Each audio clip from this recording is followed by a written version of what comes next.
በስመ አብ ወወልድ ወመንፈስ ቅዱስ አሐዱ አምላክ አሜን። የአባቶቻችን አምላክ የቸርነት ባለቤት ቸሩ እግዚአብሔር ከዚህ ሰዓት ከዚህ ዕለት ያደረሰን ቅዱስ ስሙን የተመሰገነ ይሁን። እንዴት ሰነበታችሁ?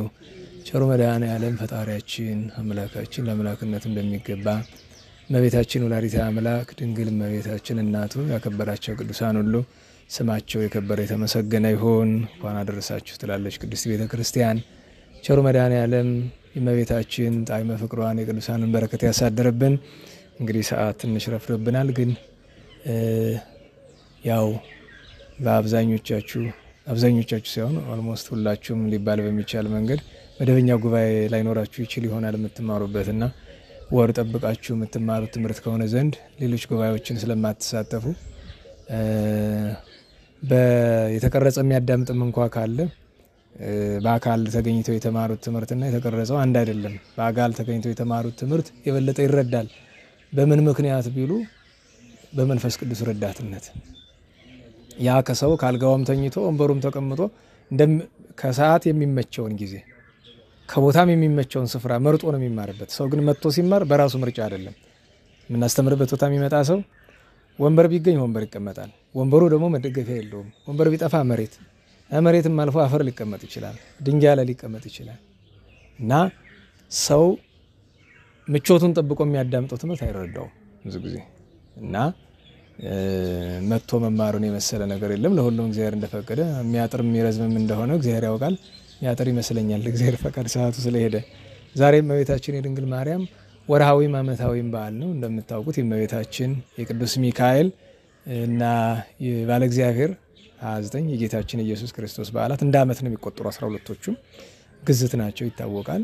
እንደ ዓመት ክብረ በዓል ነው የምንቆጥራቸው። እንግዲህ ስለ እመቤታችን ስለ ጻድቁ አቡነ አብየ እግዚእ እና ዛሬ ስላለው ሁለት በዓላት አሉ። አንደኛ በቀመር በአብይ ጾም ቀመር አሁን ዛሬ ገብርኄር ነው።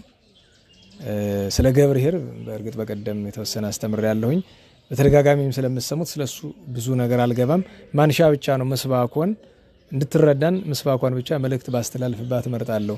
ለትምህርታችን መነሻ የሚሆነን በቅዱስ ሉቃስ ወንጌል ምዕራፍ 10 ላይ ዛሬ ማርያና ማርታ ወንድማቸው አልዓዛር ዓመታዊ በዓላቸው ነው። በዓሉም ጌታ በቤታቸው የተስተናገደበት፣ አልዓዛር ከጌታ ጎን ለመቀመጥ የበቃበት፣ ቅድስት ማርታ ጌታን በማዕድ ማገልገል የቻለችበት፣ እናታችን ቅድስት ማርያም ደግሞ ጌታን ሽቱ ናርዱስ የሚባል ሽቱ መቅባት የቻለችበት የታደለችበት ቀን ነው። ትምህርታችን ወደሱ ይወስደናል። በሱ ጎዳና ወደ እመቤታችን ደርስበታለን። ማንሻችን ሁለት ነገር ነው። አንደኛው ትምህርት የምንማርበት ምክንያት ቀጥሎ የሚመጣውን ምስባክ ለመረዳት ነው። ቅዱስ ዳዊት ዛሬ የተሰበከው የገብርኄር ምስባክ ከመንግር ፈቃደ ከመከርኩ አምላኬ፣ ጌታዬ ፈቃድህን እናገር ዘንድ ወደድኩ ብሎ ይላል። መሰረታዊ ጥያቄ የእግዚአብሔር ፈቃዱ ምንድን ነው? በዚህ ዘመን ተማርኩ ለምንልም አልተማርኩም ለምንልም ግራ አጋቢው ነገር ይሄ ነው። ፈቃድ እግዚአብሔር ምንድን ነው? ሰባኪው ብዙ ነው፣ ተናጋሪው ብዙ ነው። የቤተ ክርስቲያን ግን ውድቀቷ እየፈጠነ ነው ሄደው። ቤተ ክርስቲያን ብለን ስንል ያቺ ሰማያዊት የሆነችውን ሳይሆን የምእመናንን አንድነት ማለት ነው እንጂ ቤተ ክርስቲያን ክርስቶስ መድኃኒታችን በደሙ የቀደሳት አንዲቱ ቤተ ክርስቲያን ከፍም ዝቅም ማለት የለባትም። ግን ቤተክርስቲያናችን የምታዩት መከራ ውስጥ ገብታለች እና የዚህ ትልቁ ችግር የእግዚአብሔርን ፈቃድ አለማወቅ ነው። ማለት የእግዚአብሔር ፈቃዱ ለምሳሌ አሁን እኛ ጥሩ ልብስ ለብሰናል አይደል? ይሄ ነው ፈቃዱ። አንድ ሰው ከልብስም ጥሩ ቢለብስ በራሱ ኃጢአት ላይሆን ይችላል። ነገር ግን በቤተክርስቲያን ታሪክ 3 ካህናት ነበሩ ይባላል።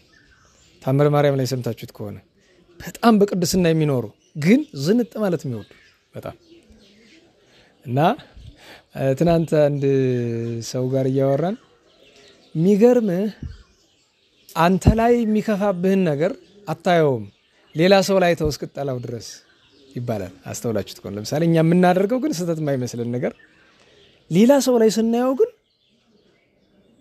እንዴት እንደዚህ ይደረጋል ብለን ካለን በኋላ ግን ልብ ያለን ከሆነ ይህን ነገር እኔ ሳደርገው የለ ብለን ራሳችንን ማረሚያ እንዲሆነን አንዳንድ ጊዜ እግዚአብሔር እኛ እንድንታረም የሰው ስህተት ሊያሳየን ይችላል። እና እነዚህ ካህናት ግን ያንን የሚያደርጉበት ምክንያት እግዚአብሔርን በዛ እንደሚያከብሩ ስለሚያስቡት ነው እንጂ ትውዝፍት ፍላጎት አይደለም። ነገሩን ያነሳሁት ለምንድን ነው? አሁን ቤተክርስቲያን ስትመጡ ነጭ ለብሳችሁ ትመጣላችሁ። ለመቼም ለመዘነጥ አይመስለኝም።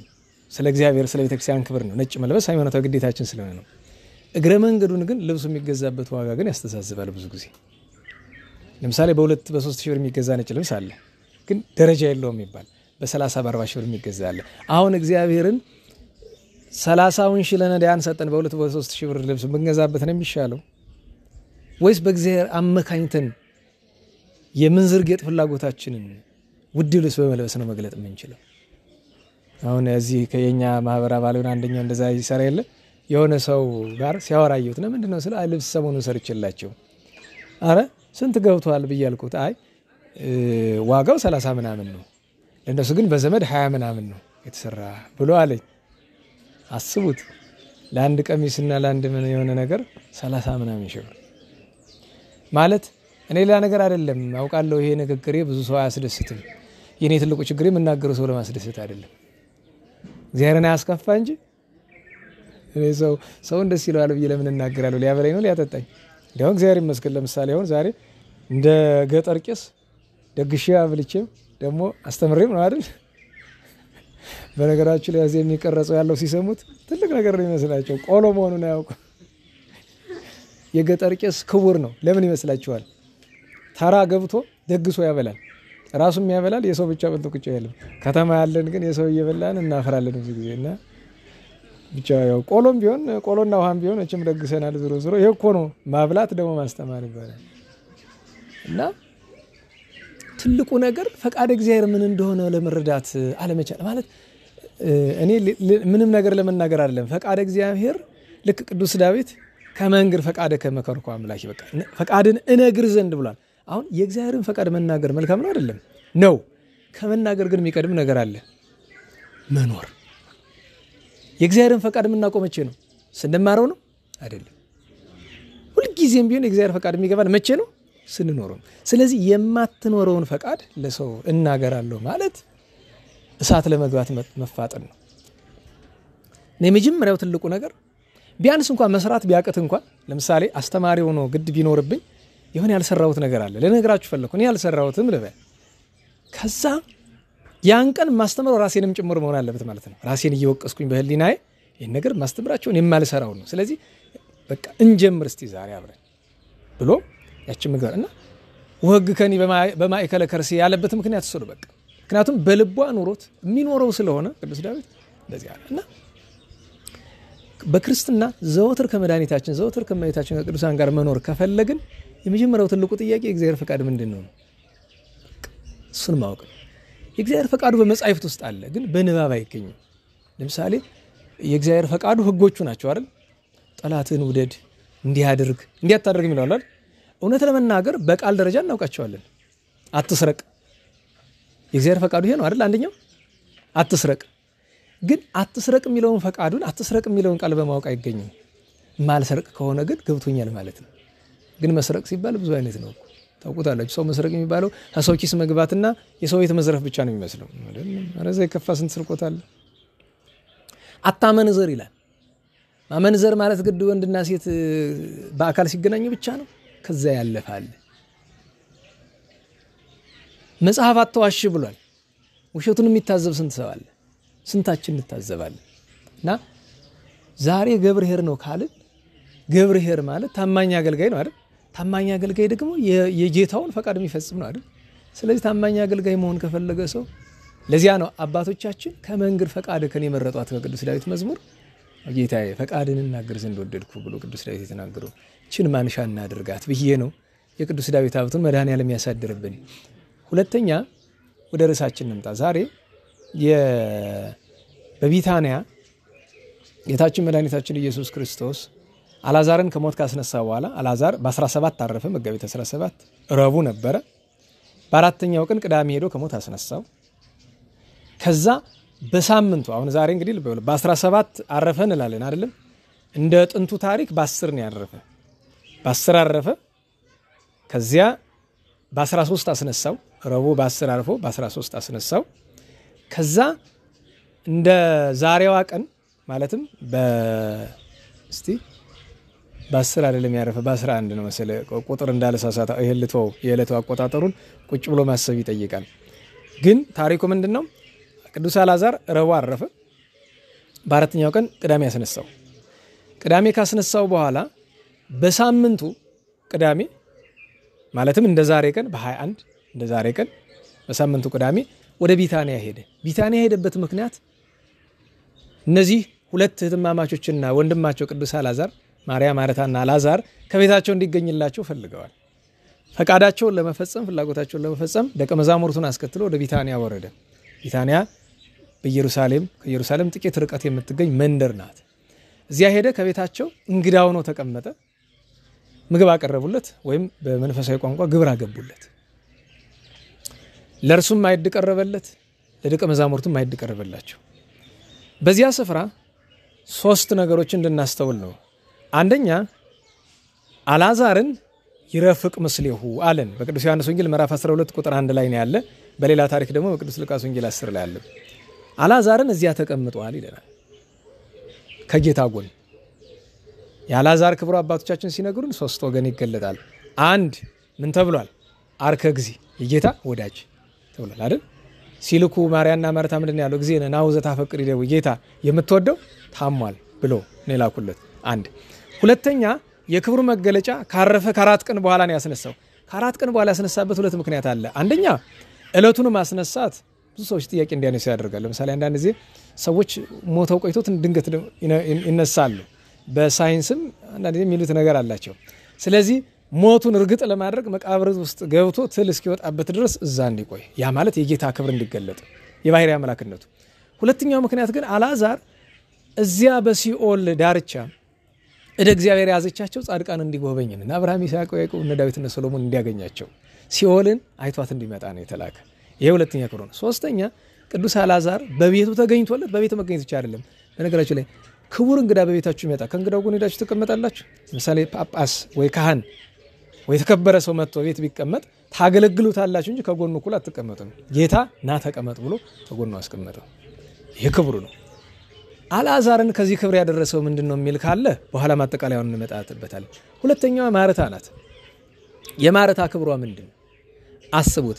አንድ ሰው አንዲት ሴት አንዲት ሚስት ለባሏ አንዲት ልጅ ለአባቷ ለወንድሟ ምግብ ሰርታ ማብላቷ ሰነፍ ከሆነች እንደ ጫና ልታየው ትችላለች። ግን ክብሯ ነው። በምን ይታወቃል በሉ። ለምሳሌ አንድ ወንድ ትዳር ያለው ሰው ትዳር ያለው ከውጭ ቢበላ ለሚስቱ ጥሩ ነው? ትርጉሙ ምንድነው? ለሷ እንደ ስድብ ነው አይደል? ስለዚህ የግድ እቤት መመገቡ እሱን ሰርታ ማብላቱ ክብሯ ለሷ ነው። ለዘመን ሴት ሳይሆን እንደ እውነቱ እንደዚያ ነው። ከዚያ ከፍ እናድርገውና ለምሳሌ አሁን እዚህ የኛ አገልጋዮች አሉ። እሁድ ለሊቃውንት ድግስ ያዘጋጃሉ። ክብር ነው። ትልቅ ማዕረግ ነው። ለምን? እነሱ ይሄን ያህል ደክመው ወሰዱ ያገኙትን በረከት መሳተፊያ መንገድ ነው።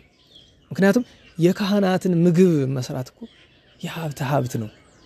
ታውቃላችሁ እመቤታችን የመነኮሳት የካህናትን ምግብ ሰርታ ታውቃለች።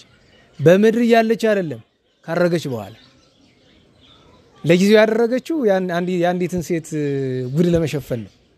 ያቺ በዝሙት የኖረችው ሴት እሷ እንዳይታወቅባት ብላ እሷን መስላ ስትሰራላቸው ኖራለች። እንጀራውን ሞቱን እመቤታችን መቼም እንደኛ እንደ ሴቱ ስታማስልና ምንውላ ሳይሆን ብቻ በረቂቅ ስልጣኗ እንደዚያ ሲደረግ ነበር። እና ክብር ነው። ሄዶ ግን በጥንት ዘመን የመጨረሻ ክቡር ከሚባሉ ሰዎች አንዱ ማን ነው? የንጉሱ አሳላፊ፣ ለንጉሱ የሚበላ የሚጠጣውን የሚሰራ ሰው ማለትም የሚያገለግል። እናታችን ቅድስት ማርታ ምንድነው ክብሯ? አንደኛው ክብሯ እንደ አባታችን እንደ አልዓዛር እንደ ወንድሟ ከቤቷ ተገኘላት። ሁለተኛ በሷ እጅ የተሰራውን ቀመሰላት። ጌታ በተዋህዶ ስጋ በስርዓተ ሰብ በልቷል ጠጥቷልና እሷ የሰራችውን በላላት። ከናቱ በቀር እገሌ የሰራውን በላ ተብሎ በስም የተጠቀሳል። ለምሳሌ ከዘኪዮስ ቤት ገብቷል፣ ከማቴዎስ ቤት ገብቷል፣ ከስምዖን ዘለምጽ ቤት ገብቷል፣ ከገማልያል ቤት ገብቷል ይባላል። እገሌ የምትባል ሴት ሰርታ በላቸው ግን አልተባለም። ሰርታ በላቸው የተባለች በወንጌል ማርታ ናት። ይሄ ክብሯ ነው። ሶስተኛው ክብሯ ምንድነው? ተቆጣት።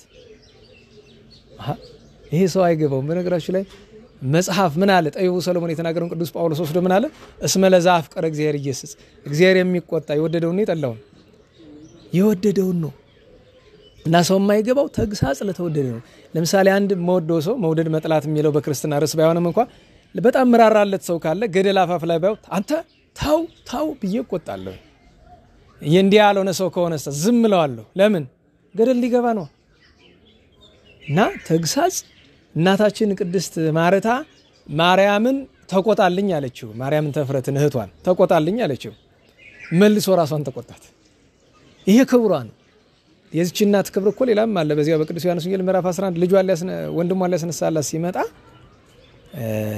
ለወንድምሽ ይነሳል ሲላት አይ በዳግመኛ ትንሳኤ አዎ ይነሳል ብላ ተናገረች ትንሳኤ ዘጉባኤን ታምናለች ይሄ ሌላ ክብሯ ነው ትንሳኤና ህይወት እኔ ነኝ አነ ወቱ ትንሳኤ ህይወት ተአምኒኑ ዘንተ ይሄንን ታምኛለሽ ብሎ ሲላት የተናገረች ደግሞ ሌላ ክብሯ ነው አንሰ አአምን ከመ አንተ ወቱ ክርስቶስ ወልደ እግዚአብሔር ዘመጻ ውስተ ዓለም ከዚህ ዓለም ወደ ዓለም የመጣ የእግዚአብሔር አንድያ የባህሪ ልጁ ክርስቶስ አንተ ነህ ብላ መስክራለች እንዲህ ያለው ክብር አላት ሶስተኛዋ እናታችን ቅድስት ማርያምን ተፍረት ናት እንተፍረት ማርያሞች ሁለት ናቸው እንግዲህ እንዳትተያች ከኃጢአት የተመለሰችው አይደለችም እቺኛይቱ ድንግል ናት ማርያምን ተፍረትሳ ምንድነው ክብሯ ሶስት ስለተጠቀስንላቸው እናምጣ የቅድስት ማርያም ክብሯ የክብሯ መገለጫ አንድ አላዛር ሞቶ ይያለ ጌታ ላስነሳው ሲመጣ ስታገኘው ጫማ ብዙ ጊዜ አይታችሁ ከሆነ ጥቂት ሰዎች ናቸው ጌታችን የባህሪ አምላክነቱን የተረዱት ከጫማው ወድቃ ሰገደችለት ሰገደት ሎቱ ታይተገሪው ላይ ዮሐንስ ወንጌል ምዕራፍ 11 ላይ ይሄ ነው ክብሩ አንዱ ጫማው ላይ ወድቃ የባህሪ አምላክነቱን አምና ሰገደች አንድ ሁለተኛ ወሶበሪ አንዘት በኪ ኮሰርሶ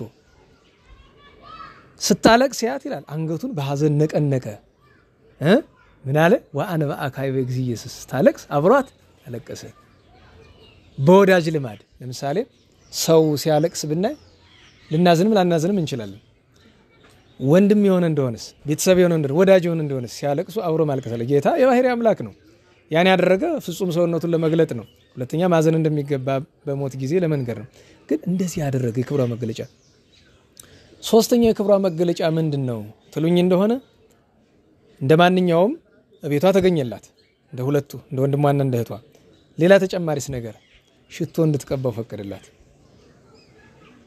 ማርያም ተፍረት ከኃጢአት የተመለሰችው የጥጦስ እህት ትባላለች እሷ የቀባችው አልባስጥሮስ ይባላል ሽቶ እኛው የተቀባችው ናርዶስ ይባላል ጵስጥቂስ ይለዋል ናርዶስ ነው እንግዲህ ሽቶ መቀባት ሲባል ልንረዳው የሚገባ ሁለት ነገር አለ አንደኛ ሽቶ መቀባት መንካትን ይመለከታል መንካት ስትቀባው እግሩን ነው የቀባችው ነክታዋለች አልነካችሁ መጽሐፍ አይገልጥልን ግን ስትቀባው ማፍሰስ ነው ግን ወመዝመዘቶ በሰርታ ይላል በጠጉራ ማሸት ደግሞ አለ እንድትነካው ፈቀደለት በኋላም በትንሳኤው ጊዜም ወአሃዛ እገሪሁ የሚለው እነሱን ነው እግሩን ይዘዋልና እንዲህ ያለ ክብር ሰጣት ሌላስ ተጨማሪ ክብሯ ምንድነው ከተባለ እህቷ ረገስጽልኝ ቁጭ ብላ እኔ እየሰራው አታግዘኝ ብላ ስትለው በምስጋና ጌታ ጥቂት ሰዎችን ያመሰገነ ከተመሰገኑት አንዱና የዛሬ ርዕሳችን እሱ ነው ማርያም ሳህሬት መክፈል ተሰናየ ዘያሂድዋ ማርያምስ የማይቀማቱን በጎድል መረጠች አሁን በጣም ተለምዷል በቅዳሴ ምን ሰማለው ምን ትርጉሙ አይረዳንም እና ይቺን ቅድስት እናት ለምንድነው ቅድስት ማርታ እያገለገለች ደከማት ኋላ ጉዞር ብላ ስትመለከት አላዛር ቅዱስ አላዛር ከጌታ ጎን ተቀምጧል ቅድስት ማርያም ደግሞ ፈንጠር ብላ በሴቶች መቀመጫ ተቀምጣለች ቁጭ ብላ በተመስጦ ታዳምጣለች ቃል እግዚአብሔር አላዛር እንዳትል ወንድ ልጅ ጓዳ አይገባም ስለዚህ መወቀስ ያለባት ማርያምና አላሳዝን ጌታዬ መምሬ አላሳዝንህም እኔ እየደከምኩኝ አትቆጣትም ስራ ፈታዚ ስትቀመጥ እገጃት አትልም ወይ ነው ዞር ብሎ ግን ምን አለ ማርታ ማርታ ተሰርህ ብዙሃ ማርታ ብዙ ደከምሽ በጣም ደከምሽ ህዳጥ ያክል ጥቂት ይበቃሉ በሁለት ምክንያት ነው አንደኛ ቃል እግዚአብሔር በሚሰጥበት ሰዓት በምግብ አመካኝቶ የእግዚአብሔርን ቃል ማስታጎል ማይድ መንፈሳዊ ማይድን በስጋዊ ማይድ አመካኝቶ መለወጥ አይገባም ለምን ትምርቱን ያዳመጠች አልነበረም ወጣ ገባስተል ይቆራረጥባታል ስለዚህ አባቶቻችን ምን ይላሉ? ማይድ ማዘጋጀት ከተፈለገ ወይ ከጉባኤ ከቃል እግዚአብሔር በፊት ተዘጋጅቶ መቀመጥ አለበት፣ ካልሆነ በኋላ ነው መዘጋጀት ያለበት። እንዲያም ካለ ደግሞ ሊቀር ይችላል። ኋላ ግን ጌታ ምን አለ? ህዳጥ ያክል ጥቂት ይበቃል ያለበት ምክንያት ምንድነው የሚሉ የባህሪ አምላክ ነኝና ጥቂት ነገር ብታቀርቢ 5 ገበያ ህዝብ በ5 እንጀራ እንደመገብኩ ይሄንን ማበረክትልሽ ነበር፣ ለሁሉ እንዲበቃ አድርግልሻለሁ ነው ያንን ብለዋል። እና እናታችን ማርያምን ግን አያይዞ ምን ያል አይ እሷንማ ተነሽ እንዳልላት እንዳልቆጣት ማርያምስ ሐሬት ማርያምስ መረጠች ምን መክፈል ተሰናየ በጎውን እድል ዘኢይሃይድዋ ያውም የማይቀሟት የተባለ ሰው በውዳሴ ከንቱ አጋንንት በተንኮል የማይወስድባት ይሄውም አባቶች በሶስት ወገን ይከፍሉታል። ዋናው ሁለቱ ነው፣ ሶስተኛ አለው። ሶስተኛው ቃል እግዚአብሔርን መውደድ ከጌታ ዘንድ መማርን መውደድ በራሱ በጎ መክፈልት ነው። ከአጋንንት ከመማር ሰይጣን ካደረባቸው ሰዎች ከመማር ከራሱ ከእግዚአብሔር ወይም እግዚአብሔር ካደረባቸው ሰዎች መማሩ የበለጠ ስለሆነ፣ ሁለተኛው ትዕግስት ነው። እንደዛ ስትባል ትዕግስት ለሁለት አስተርጉሟል። አንደኛ ምንም ነገር ቢደረግ የቅድስት ማርያም መገለጫዋ የሚባለው የቅድስት ማርያም እህት አልዓዛር አንድ መገለጫዋ ምንድነው? ምንም ነገር ተፈጥሮ ህሊናዋን አይሰርቀው ቃል እግዚአብሔር ለማዳመጥ። አሁን አስቡት እንኳን እናንተ የምታዳምጡት እኔ የምናገረው እንኳን በዚህ ወፍ ሲያልፍ በዚህ ነገር ሲጮህ በዛ የተሰበሰበ ያሉት ወንድሞቻችን በዚህ ይሰርቀኛል እኔን እንኳን አስተምራለሁ ብዬ መቼም ከሚማር ይልቅ ያስተማሪ ነው አይምሮ ትንሽ የሚሸከፍለት ስለሚለፈልፍ ቁጭ ብላ ስትማር አይምሮ አይበክንበት። በጣም ትልቅ መታደል ነው። ይሄ ነው አንደኛው ትዕግስት ይባላል። ሰውነቷን ጸጥታ አድርገዋለች። እንደገና ደግሞ እህቷ መታ ስትነቅፋት ሰምታ ሶስተኛው ነገር አርምሞ ነው። አልመለሰችላትም። አሁን አባቶቻችን ምን ይላሉ? ትዕግስት የልብ ነው፣ አርምሞ ያንደበት ነው። አንዳንድ ሰው በልቡ ክፉ ሊያስብ ይችላል። በመለስኩለት ይልና አፉን ይዘጋል። ያውን ምን ይባላል? አርምሞ አለው። ትዕግስቱ ግን አርምሞ ይዞለት ነው እንጂ የውስጢቱ ትዕግስት የለችም። እንደማን እንደ አባ ሙሴ ጸልይ። አባ ሙሴ ጸልይ ምን መተው እንፈትነው ብሎ አባቶች ተሰብስቦ ጠብር ከፈርገው ሰደቡት፣ ሊፈትኑት ነው። ከዛ ፈተናው እንደዛ ሰድበው ዝም አላቸው እስከሚጨርሱ። እነሱ ሲሄዱ ደቀ መዝሙሩ ገባና አባቴ ይሄን ሁሉ ሲል ምንም አልተሰማ መታደል ብሏል። አይ ልጅ ተሰምቶኛል አፌን ይዤው ነው። አባቶቻችን ምን ይላሉ? ይሄም የማይከላውያን ሀብት ነው ብለዋል። ወጣን የሆነ እንደሆነ ልቡንም አፉንም ለመሸከም ይከብደዋል። ማይከላዊ የሆነ እንደሆነ ከሁለቱ አንዱን ይይዛል፣ ወይ ልቡን ወይ አፉን ይይዛል። አንዳንድ ጊዜ በነገራችሁ ላይ ልባችንንም ሳይሰመናፋችን ሳት ብሎ ነገር ይናገራል እኮ ሳይታወቀ። ቅድም አድነኑ ሲል ዲያቆኑ በጣም አዘንኩ በራሴ።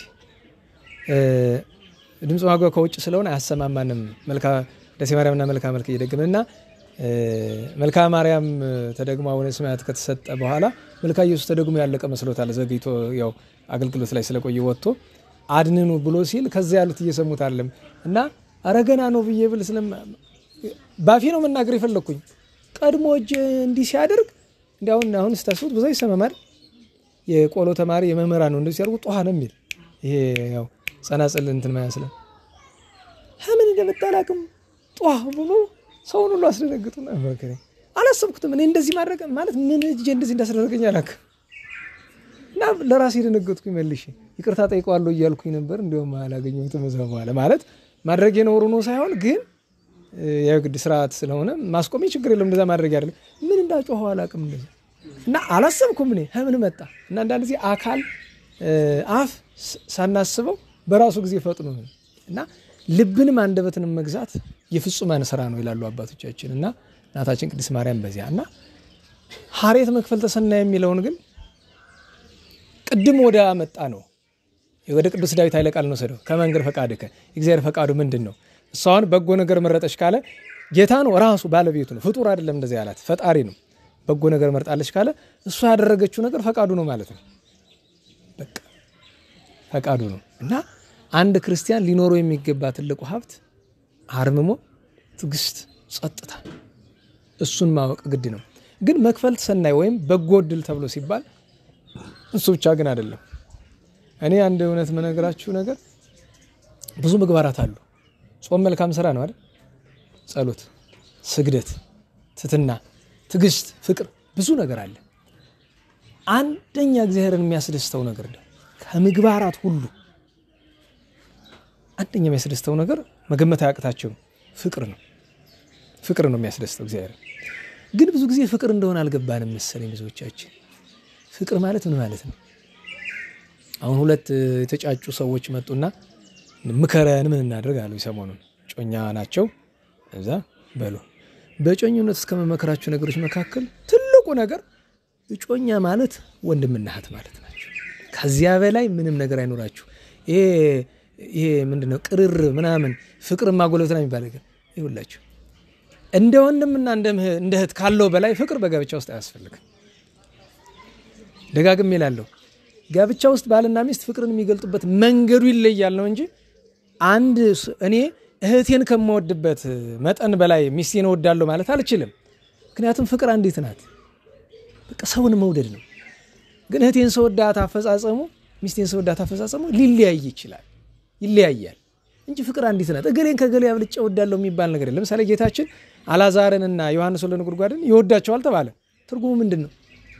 ሌሎችን አይወዳቸውም ነው ወይ እነሱን አብልጦ ይወዳል ነው? አይደለም።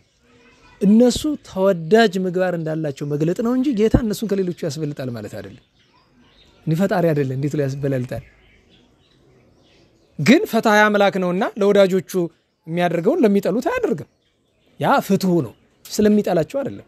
አሁን አንድ ተራቀቅን የሚሉ ሰዎች በቅኔ ምናምን ይባላል አይደል? አንተ ጠላቶቻችሁን ወደዱ ይያል ካንተ ለምን ጠላቶችን ሲወል ትጥላለህ አይነት ነገር ነው ነገሩ።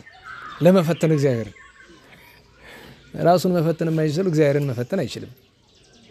ጌታችን ኢየሱስ ክርስቶስ ኃጣንን ሲወል የሚጠላቸው ስለሚጠላቸው አይደለም። እንደ አንዳንዱ ደግሞ ጥቅስ ይፈልጋል። ቅዳሴ ሰለስቱ ምዕት ላይ ገነት አስተዳለወ ቆይ ግዙ ኃይለ ቃል ግር ስለሚለኝ በአማርኛው ልንገራችሁ። የወደዱትን ያኖርበት ዘንድ ገነትን አዘጋጀ፣ የጠሉትን ያኖርበት ዘንድ ሲኦልን አዘጋጀ ይላል። አሁን ይሄ በጣም ጥንቃቄ ያስፈልጋል። መጽሐፍ ላይ ያገኘነው ነገር እንደወረዳን ተረጉመው ገብቷቸዋል። እዚያ ወደዳቸው ተብሎ ያለውን ምንድነው ብለው ነው ምን ተረጉመው? ተወዳጅ መሆናቸውን መግለጥ ነው። ተወዳጅ ምግባር፣ ተወዳጅ ሰብዕና፣ ቅድስና እንዳላቸው መንገር ነው። እዚህ ደግሞ የጠላቸውን ያስገባበት ዘንድ ብሎ ሰለስቱ ምዕት ያሉ የሚጠላ ክፉ ምግባር እንዳላቸው መግለጥ ነው እንጂ እግዚአብሔር በባህሪው ምንድነው? ፍቅር ነው አይደል? ዮሐንስ ወንጌላዊ በመልእክቱ ምን አለ? እስመ እግዚአብሔር ፍቅር ውእቱ። እግዚአብሔር በባህሪው ምንድነው? ፍቅር ነው። ፍቅር ነው። ማንንም አይጠላም። ማንንም ጠላ ለምሳሌ ያዕቆብ አፍቀርኩ ኤሳው አጸላይኩ ይላል። ያዕቆብን ወደድኩ ኤሳውን ጠላሁ ይላል አይደል? በነቢያት አድሮ እንደዚህ አለ። ያዕቆብን ወደድኩ ማለት ያዕቆብ ተወዳጅ ሰው ሆኖ አገኘሁት ማለት ነው። ኤሳውን ጠላሁ ማለት ኤሳው የሚጠላ ምግባር ይዞ አገኘሁት ነው።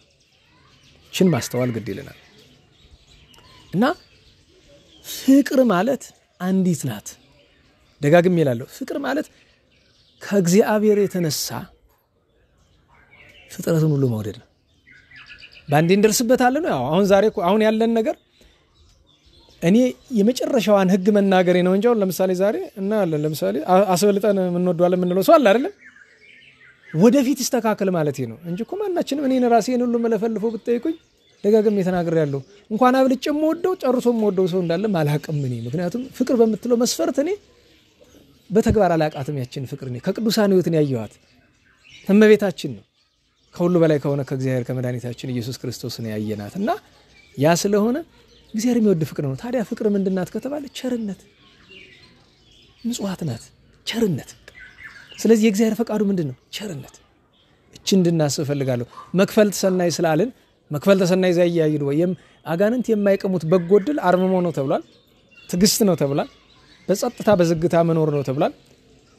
ይሄም እንደዚሁ አጋንንት የማይቀማን ነው። በርግጥ ምጽዋት ውዳሴ ከንቱ ምናምን ነገር አለው ግን ጨርሶ ያጠፋውም ይላሉ አባቶቻችን። አሁን ግን በዚህቹ መስመር ሄደን እቺን ኃይለ ቃል ማርያም ሐሬት የምትለውን ኃይለ ቃል መልካ ማርያም ድሮ አልቀጸላችሁ መስል እንጂ ለሴ ማርያም ብቻ ነው መስል የተማረች እንጂ መልካ ማርያም ብትማሩ ኖሮ መልካ ማርያም ማንሻዋ ማርያም ሐሬት ነው የሚለው። እንግዲህ ማርያም ሐሬት የተነገረ ለማርያምን ተፈረት ነው ለአራዛሬት ነው። እዚጋሙ ላይ ግን ለመቤታችን ሆኖ ገብቷል። እንዴት ነው ሚል ሰው ቢኖር አገባቡ በሁለት ወገን ነው። አንደኛ በመሃል ላይ አያያዣለሁ ዋው ያለው ማርያም ሐሬት መክፈልት ሰናየ ካለ በኋላ ወማርያም እግዝእትነ ይእቲ ጸምር ጻአዳ አሁን ማርያምስ የማይቀሟትን በጎ ዕድል መረጠች። ያቺው የአልዓዛር እህት ነው ሳይለወጥ ገና። የኛ እመቤት ማርያም ግን ይእቲ ጸምር ጻአዳ ምንም አይነት በደል ኃጢአት ርግማን ያላገኛት ነጭ የሐር ግምጃ ወይም ጸምር የተባለ እሷ ናት። የጌዲዮን ጸምር የተባለ እሷ ናት። ዘምነገደ ይሁዳ ከነገደ ይሁዳ ከዳዊት ዘር የተገኘች ሰረገላታ አሚናዳብ ንብረታ ተብሎ ይመሰግናል። በአሚናዳብ ሰረገላ ስለሚመስላት አንደኛው ነው። ሁለተኛው ወንትቶ ማርያም ሳሬት መክፈል ሰናየ ብሎ ይእቲ ጸምር ጻአዳ ብሎ ዝም ብሎ መቀጠል። አሁን አባቶቻችን ፈሊጥ አዋቂዎች ናቸው። የተነገረ ለማርያምን ተፍረት ነው። ነገሩን ግን ወደ እመቤታችን አመጡት። ለምን ቢሉ አስቡት። ይችኛይቱ ማርያም የአልዓዛር እህት በጎ ዕድል መረጠች የተባለች ዝም ስላለች ስለታገሰች ነው አይደለም? እመቤታችንስ መጽሐፍ ያለው ቃል እኮ ለአንድ ለተነገረለት ሰው ብቻ አይደለም። በነገራችሁ ላይ የይሁዳን ስራ የሚሰራ ሰው የይሁዳ እርግማን የለበት? ንገሩኝ። ይሁዳ ጌታችን ባልተወለደ በተሻለው ነበር ብሏል አይደለም? ይሄ ቃል ለአርዮስ አይሰራም? ለመቅዶኒዮስ ለሰባሊዮስ ዛሬም ላሉ ጌታችን ፍጡር ለሚሉት ሎቱ ስብሐት ይሰራል። ስለዚህ ያ ለቅድስቲት ማርያም እህት አልዓዛር የተነገረው ቃል የበለጠ የሚስማማ ለእመቤታችን ነው። ለምን? እመቤታችን የመረጠችው በጎ ዕድል ምንድነው?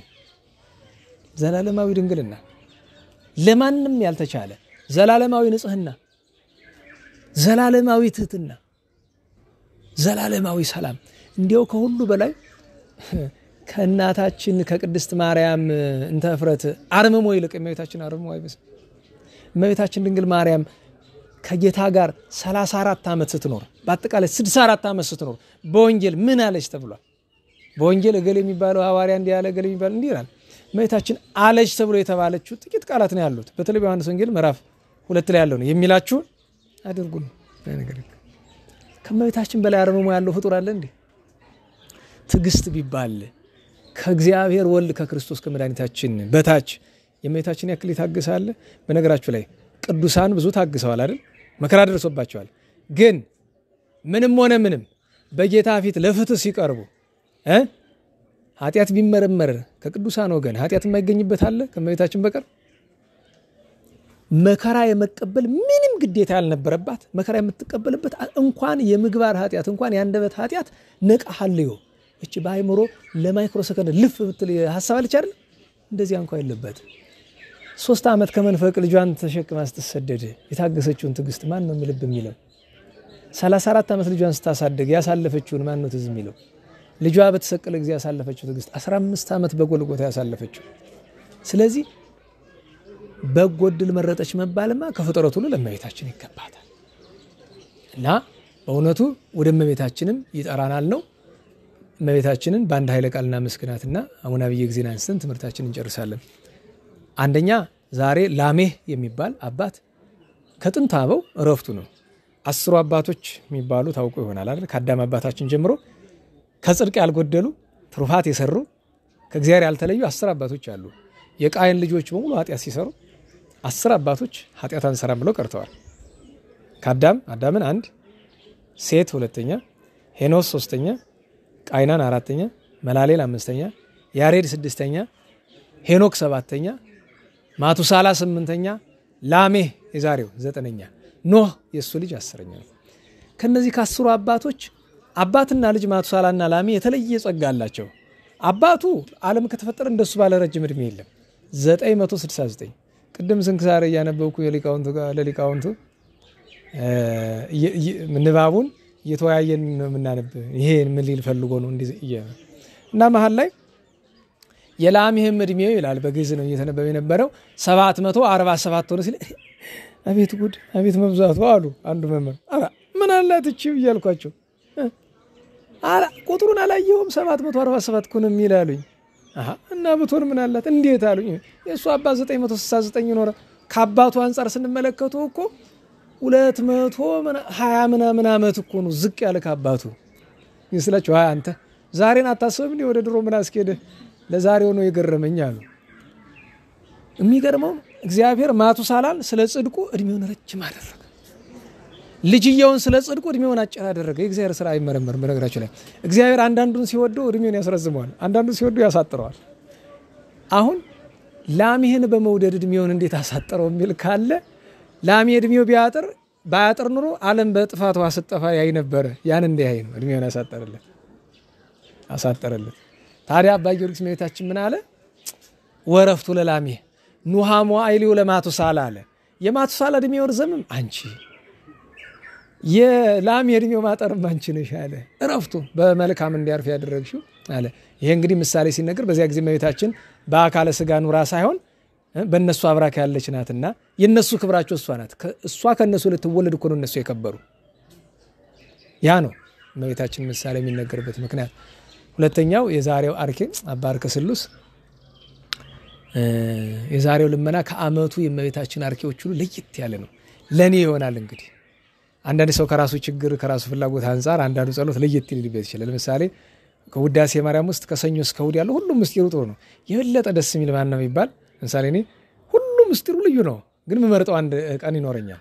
ያን መርጬ ግን እሱ ብቻውን ልደግመው አይደለም፣ ግን ደግሞ የበለጠ ለምሳሌ እኔ ሐሙስ ደስ ይለኛል የበለጠ። ለምን ቢባል ዳዊት እያለ ስለሚደጋግም በሱ ምክንያት ነው። ቅዱስ ዳዊትን ደጋግሞ ስለሚያነሳ። ሊቃውንት የሆኑ ደግሞ እሑድ በጣም ያስደስታቸዋል። በጣም ምስጢሩ ረቀቅ ያለ ነው። በንዋያተ ቅድሳት እየመሰለ ስለሚያመሰግናል። ከመዝሙረ ዳዊትም የበለጠ የሚወደድ ይኖራል። አንዳንዶቹ አሌፋት ያለበትን የዓርብን ይወዳሉ፣ አንዳንዶቹ ማክሰኞን ይወዳሉ፣ አንዳንዶቹ ነቢያት እንደዚያ እያሉ እና ይሄ አርኬ የበለጠ ነው ማለት ለኔ ነው፣ ለሌላው ሰው ላይሆን ይችላል የዛሬው።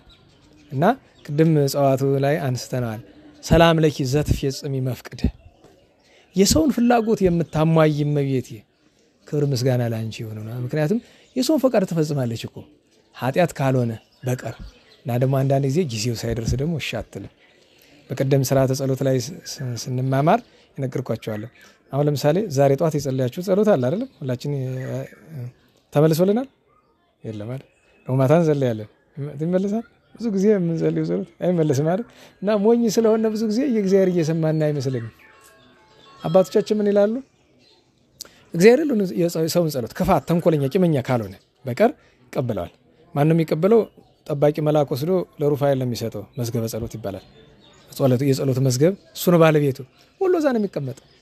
ታዲያ ምንድነው እግዚአብሔር ፈቃዱ ያልሆነን ነገር ስለለምን ነው የሚሰጠን ፈቃዱን ብቻ እየመረጠ። ስለዚህ እኛ እንለምናለን፣ እሱ የሚሰጠን ወይ የለመነውን ይሆናል ወይ ያለመነውን ይሆናል። የዛን የነገርኳቸው ምሳሌ ለምሳሌ ለእናንተ ልድገምላችሁ። ጧት ስትነሱ ጌታዬ ዛሬ እንዳትገለኝ ብላችኋል አላላችሁም? ግን ዛሬው ሞት መቼም እንደ ጥላ ሲከተልን ነው የሚኖሩ። ግን እኔ አትግደለኝ ብሎ የሚለምን ሰው መቼ ነው? ሲያረጅ። እንደዚያች መነኩሴ ጌታዬ ሰኞም አትግደለኝ፣ ማክሰኞም አትግደለኝ፣ ረቡዕም አትግደለኝ፣ ሐሙስም አትግደለኝ፣ ዓርብ፣ ቅዳሜ፣ እሑድም አትግደለኝ። እንግዲህ መቼ እንዲገላት ነው? ኋላ ምን አለች? እናሳ ሲላት እንዲያው ችላ በለኝ ተወኝ በቃ ልኖርበት ነው። ምኑ አሰኝቷት እንደሆነ አላውቅም ያለም እና እግዚአብሔር ቂመኛ ተንኮለኛ ያልሆነ ሰው ልመና ይሰማል። ግድ የለሽ ያልሆነ ሰው ይሰማል። እግዚአብሔር የሚመልስ ግን እየመረጠ ነው። እግዚአብሔር እንደ ፈቃዱ እንደ ቸርነቱ መጠን ነው የሚሰጥ እና እመቤታችንም ጻድቀ ልቦናን ትፈጽማለች ብለን ስንል የለመናትን በሙሉ ብትሰጠን መቼ እንኖር ነበር? ምንድነው ምን ለምናት ታውቃለህ? ለምሳሌ አንዳንድ ሰው ጸጋ ስጪኝ ጸጋ ይላል። ምንድነው የሚፈልግ? ጸጋ መፈወስ ነው፣ በክንፍ መብረር ነው። አንዳንድ ጊዜ እኮ ያምረናል። ለምሳሌ እንደው ሰው ጸሎት ለማድረስ እንኳን እንደው ለቀላሉ ምክንያት ሰው ይበዛብናልና አይመራችን አልሸከም እንደው ዛሬስ እንደው መሰወርበት ሀብት በሰጠሽ ነው ለመሰወራስ እንደዛ የሚመኝ ሁሉ አይጠፋም። ሁላችንም የሚገጥመን እኮ በጣም ሰው ታሞ ሲሰቃይ ስለ እንደው ለዛሬስ እንደው እቺን አብሰጠሽኝ ይሄን ሰውዬ እንደው በፎስኮት ይላል። ለጊዜው ለሰውየው ማዘን ትመስላለች፣ ውስጧ ግን መራራ ናት፣ ጥሩ አይደለችም። ከእግዚአብሔር እኛ የምንሻው አንድ ነገር ብቻ ነው። እሱ ምንድነው? ስርየተ ኃጢአት ነው። እዚያ በላይ ጸጋ የለም። እና እመቤታችን የለመናትን ታደርጋለች፣ ግን ሁሉም የልጇ ፈቃድ ሲሆን ነው። ዘትፈጽሚ መፍቀድ አለ። ግን እንዴት ብትይ ለዘሐሰሰ ቤተኪ ቤትሽን ሽቶ ለሚመጣ ነው። ግን ወለዘ ጎድጎደ መምጣት ብቻ አይደለም ለሚያንኳኳም ጭምር ነው። መምጣት በእግር ማንኳኳት በግብር ነው። ወይም በእግራችንን መጣና ማንኳኳት የተባለ ጸሎት ነው። ወለዘ ጎድጎደ ደጅ ጽፉ ማለት ለምኑ ማለት ነው። ከዛ ቀጥሎ እንዲህ ከሆነማ ማርያም ፍትህም ከሳዲ ሐዲድ አንገቴ ላይ የኃጢአት ሐዲድ ተጠምጥሞብኛል። በነገራችሁ ላይ እስራት አንድ ሰው ለኛ ለተንኮል ብሎ እግራችን ላይ ቢያስረው እጃችን ላይ ቢያስረው ይቀላል። አንድ አካላችን ብቻ ነው የተያዘ። አንገት ላይ ከታሰረስ ማተብ አንገት ላይ የምናስረው ለምንድን ነው? ሙሉ አካላችን የሚወክል እሱ ስለሆነ አንገት ላይ ከተያዘ ሙሉ ነገራችን ተያዘ ማለት ነው። እና የመጨረሻ ከብትም ይሁን ባሪያም ይሁን ሰው ሲያዝ ገመዶ ምን ላይ የሚደረግ አንገቱ ላይ ሲገደል ራሱ በሰይፍም ቢሆን ምኑ ላይ የሚመታ አንገቱ፣ በመታነቅም ቢሆን ምኑ ላይ የሚታነቅ አንገቱ። በእጁ ቢያንጠለጥለው ይሞታል፣ እጁን ቢቆርጠው ይሞታል አይሞትም። እና ከአንገት ላይ የተጠመጠመ ማለት ጽኑ ደዌ፣ ጽኑ ኃጢአት፣ ጽኑ በደል ነው። ለዚያ ነው ማርያም ፍትህን ከሳዲ ሐዲድ አለ እንዘ ምህረተኪ እስእል ፈድፋደ ያንቺን ቸርነት አብዝቼ እየለመንኩ በብረከ ልቤ ሰግድ ሰግደ በስጋ ጉልበቴ ብቻ አይደለም በልቤ ጉልበትም ሰግድልሻለሁ ብሏልና እመቤታችን ከኃጢአት ማሰሪያ ትፍታን ታስፈታን። እመቤታችን ጣዕሟ ፍቅሯ የንጹሃን በረከት ይደርብን። አጠቃላያችን አቡነ አብየ እግዚእ ናቸው።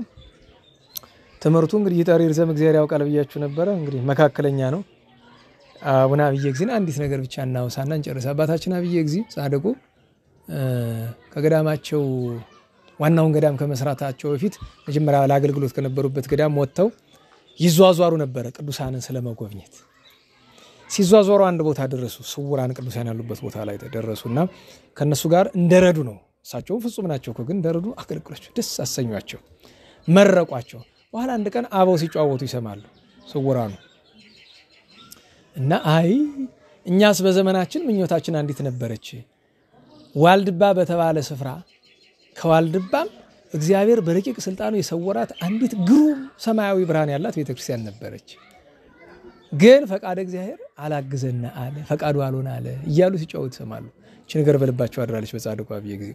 ቆዩና አንድ ጊዜ አባቶች አሰናብቱኝ አሉ። ወዴት ትሄድ ብላሉት። ወደ ዋልድባ። ምን ታረግ?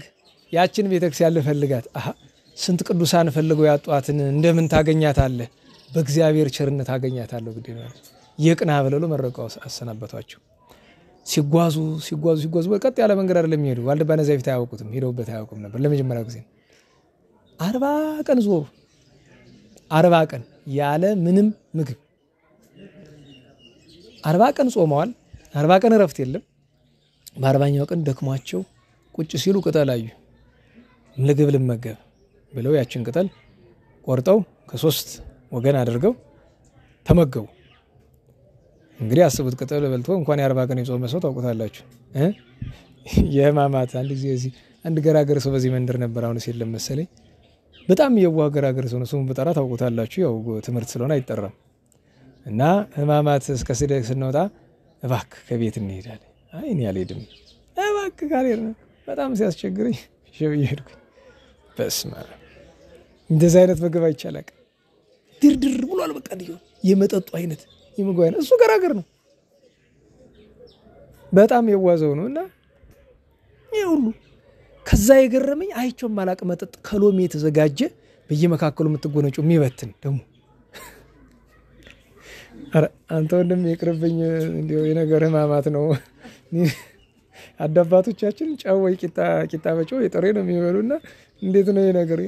ይምጭናላት ነው አሰብኩት። የዋነቱን ግን ዋላ ሳስበው ይሄ ነገር በየቤታችን ነው መሰል ያለ ብዬ አስቡት። ጾመን ውለን በጣም በቃ እንዲያው እና ቅጠል በልቶ መኖር አይደለም እንዴት ብሎ እንደውም አንድ ይባላል አንድ ወጣኒ ባይታዊ እንደዚህ ብዙ ቀን ጾማለሁ ብሎ ጾሙ። በጣም ራባቸው። የሚበላ ቢያጡ ቅጠሉን መሸምጠጥ ማስገባት ለካ በመካከል አንዲቱን አውሬ አብሮ አስገብቷል። ይሄ በነገራችን ላይ ቅዱሳን ታሪክ ውስጥ ያለ አይደለም፣ ብሎ በሀገር ውስጥ ያለ እንደ ተረት የሚነገር ነገር ነው። እንደ ቅዱሳን ታሪክ እንዳትይዙት። ይሄ ዝም ብሎ እንደ ተረት በልጅነታችን አባቶቻችን እና በግጥም ነው የተጻፈ ሳነባው አስታውሳለሁ። እና ጭጭ ምንጭጭ የለም ዝም ብለሽ ግቢማ ብለው ሰለቀጧት የሚባል ሲርብ ችግር ነው። የአጤ ቴዎድሮስን ታሪክ አታውቁም? መኳንንቶቻቸውን ሰብስበው ከምግቡ ለሚጣፍጥ ማን ይላሉ። አንዱ ተነስቶ ዶሮ ወጥ ነው ጃን ሆይ ምን ክርክራለሁ ይላል። አይደለም። አንዱ ተነስቶ የበግ ስጋ ይሆን እድ አይደለም የፍየል ምናልባት አይደለም ምናልባት ወይ ጥብስ ነገር ወይ ቀይ ወጥ ወይ ምናምን ማት ነገር ሄዶ ሲወርድ እስከ ባቄላው ምናምን ደረሰ ባቄላ ንክር ይያል አይደል ጠላ ቤት ምናምን በምናምን ተየነከሩ የሚበሉት ደግሞ አሁን ሲሰማውን ይሄ ልጅ ጠላ ቤት ይዞራል ነው የሚለኝ ሰፈር ያው ልጅ ሲያለው አውቃለሁ ሰፈራችንና ያለ መጨረሻ ብሎ እዛ መካከል አንዱ ዝም ብሎ አራ ጃን ሆይ ሲርብ የተገኘ ነው አላቸው ወንድ አንተ ነህ ትክክል ምንም ነገር ሲርብ ከተገኘ ይጣፍጣል ወድ ከሞላ በኋላ ዶሮ ቢሉት ቅቅል ቢሉት ጥብስ ቢሉት ምን እና አባታችን ያችን ለቁመተ ስጋ ነው ያችን ተመገቡ ከዚያ ግን አሰቡት ከዚያ በላይ ለመቀጠል ግን ሰው ናቸው ከባድ ነው ከዚያ በላይ ለመቀጠልና ጌታዬ ሆይ እንደምን ልሁን ከዚህ በኋላ መንገዱ ሳያሳስበኝም ከዚህ በኋላ ግን እንደሚታየኝ መንገዱ ሰው ያሳልፍ እንደምንኝ ልሂድ ጌታዬ እያሉ ይጸልያሉ ጸሎታቸውን ሲጨርሱ አንድ ዝሆን መጣ ሐርማዝ ነጌ ይለዋል በአንድ መጽሐፍ ሐርማዝ በአንድ መጽሐፍ ነጌ ይለዋል ዝሆን ነው እንግዲህ ሐርማዝ ወደ ትግርኛውም የሚሄድ ቃል ይመስለኛል በግዕዝ ብቻ ሳይሆን በነገራችሁ ላይ አርማጭሆ የሚባል ታውቃለህ ሐርማዝ ጮሆ ነው እኮ ነገሩ ግዕዝና አማርኛ ተቀላቅለውበት በዚህ ሄዶ ያው እና በጣም የዝሆን የብዙ ያንበሳ የነበር ሀገር ነበር አሁን ጠፍቶ ነው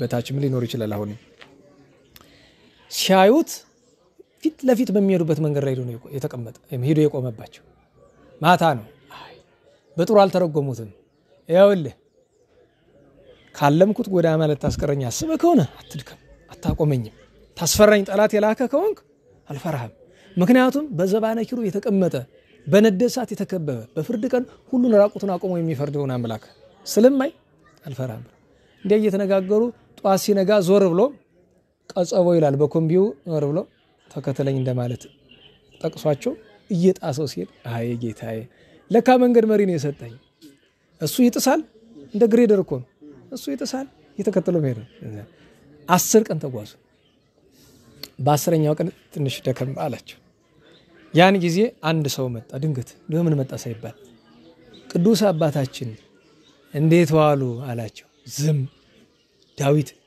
60ውን ቀን በሙሉ አፋቸው አንድ ስራ ነው ያለው ዳዊት መድገም የዳዊት መዝሙር አሁንም አረ እንዴት አደሩ እያልኩ እኮ ነው ዝም በሶስተኛው እንዴት አደሩ እያልኩ እኮ ነው ይላቸዋል ከፈጣሪ ጋር ልጫወትበት ለምን ዝም አትለኝ ብለው አሉት ለምን ማን እንደሆነ ስላላወቁ ሊመልሱለት አልፈለጉም ባለንካ አላቸው ዞር ቢሉ ህብስት ሰማያዊ ጽዋ ሰማያዊ ቢያዩት ክንፉ ተዘርግቶ ለካ መልአክ ነው ያን መግቧቸው አረገ 30 ቀን እዚያ በኋላ ተጓዙ 80 ቀን ፈጅቶባቸው ለዚያ ለመድረስ እዚያ ደርሰው ጸሎት አደረሱ በተለይ ቅዱስ ዳዊት አባቶቻችን ቅዱሳን እኔ የሚያስገርም ነገር አቡነ አብይ ጊዜም ብቻ ሳይሆን ሁሉም ለሚያደርጉት ለእያንዳንዱ ነገር ከዳዊት መዝሙር ጥቅሳላቸው የሆነ ነገር ሲፈልጉ ከዳዊት መዝሙር ያን የሚመለከተውን ክፍል ለሚዘሉት ሙሉውን ጊዜም ዘወትር ያደርሱታል እዚያች ላይ ያችን ግን ሲፈልጉ በቃ እና ቅዱስ ዳዊት የተናገረው አለ ተዘከሩ እግዚኦ ለዳዊት ለኩሉ የዋሃቱ የሚለው መዝሙር 131 ላይ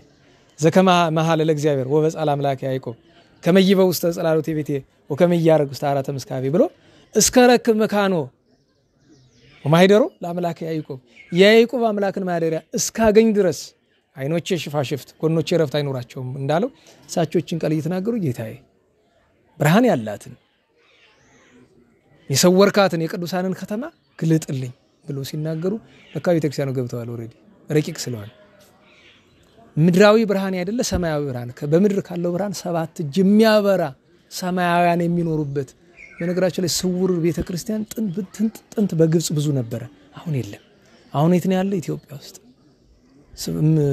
ያሉበት ስፍራ አካባቢው ታወቃል ያውቀዋል ሄዶ ለማግኘት ግን ጭንቅ ነው ለምሳሌ በሰሜን አካባቢ በትግራይ አካባቢ በአፋር አካባቢ ነው የሚበዛ በሸዋም እንደዚህ በጎጃም የተወሰነ ክፍል በአባይ በረሃ አካባቢ አሁን ቦታውን መናገር ያልቀረም ይሄው እንግዲህ ተናገርኩኝ ግን ሌላውን ሰው ቢሄድ እኔም ቢሄድ ማግኘት ጭንቅ ነው አንዳንድ እዚህ ያለ አይደለም አፍያ ያርፍም ሊጨምር ይሆን አንድ ነገር አረ እንዲያረግልኝ እኔ ለእናንተ ወይ በኋላ የሚቀርጽ ነገር ችግር ነው እና አባታችን ደስ አላቸው ያን ጊዜ ምን አሉ ተፈሳይኩ ስመይ ቤሉን ቤተ እግዚአብሔርን አውር አሉ ወደ እግዚአብሔር ቤት ወደ ኢየሩሳሌም እንሂድ ባሉኝ ጊዜ ደስ አለኝ አለ ቅዱስ ዳዊት መዝሙር 111 ላይ 121 ላይ ደስ አለኝ አለና ቀጥሎ ያለችውን ጥቅስ ነው የፈለጓት ወቆመ አገሪ ነው ስታይ ጻድቅ ኢየሩሳሌም ሰማያዊት ኢየሩሳሌም ይሄው እግሮቻችን በመካከልሽ በአጸድሽ ቆሙ አመሰግኑ ደስ አላችሁ የተወሰነ ሱባኤ እዚህ ያደረጉ ኋላ መልአክ መጣ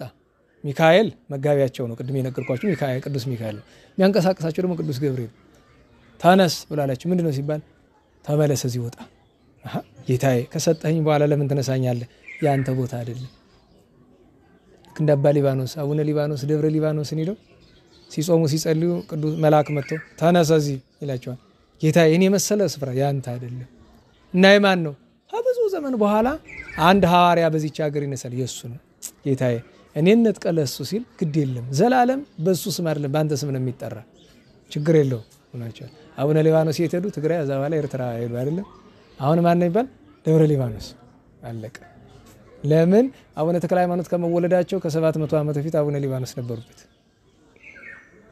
እና አቡነ አብየ እግዚእንም አይ ይሄ ያንተ ስፍራ አይደለም ባለቤት አለው ሚመጣል የአቡነ ሳሙኤል ይዛን እዚህ ገና አልመጡበትም ነበር እንቢ አሉ አራ ይሄን የመሰለ ስፍራ አግኝቼ ነው መለቀልህ አለቀ 3 ጊዜ መጥቶ ነገራቸው በሶስተኛው እንቢ ካልከኝማ ብሎ አፋፍሶ ካፈሩ ጋር ይበላል አፋፍሶ ወሰዳቸው እነዚያ ቅዱሳን ስውራንን አገኙ ኋላ ይዘው ሄደው ገዳማቸው መረታ ተንቤል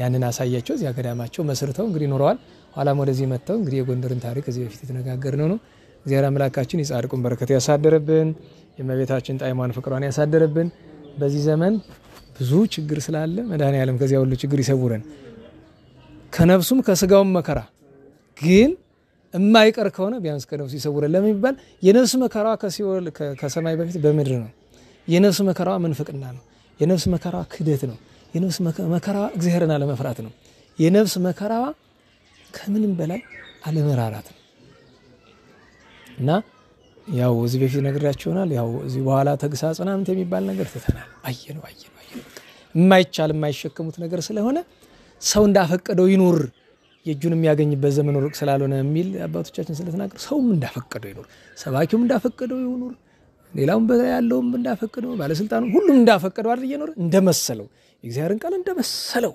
ሲፈተፍተው ይዋለ ነው ቤተክርስቲያን እንደመሰለው ሲያደርጋት ስናደርጋት ይዋልና አይደለም ሁሉም እንደመሰለው እንደኖረ ኋላ ደግሞ የጁን የሚያገኝበት ዘመን ሩቅ አይሆን በለፍለፋ በጩኸት የሚገኝ ነገር የለም ለእግዚአብሔር ከጥፋቱ ከክፋቱ ከገሃነመ እሳቱ በቸርነቱ ይሰውረን ስብሐት ለእግዚአብሔር ልዑል ወለወላዲቱ ድንግል ወለመስቀሉ ክቡር ዘሳይል አሜን አሜን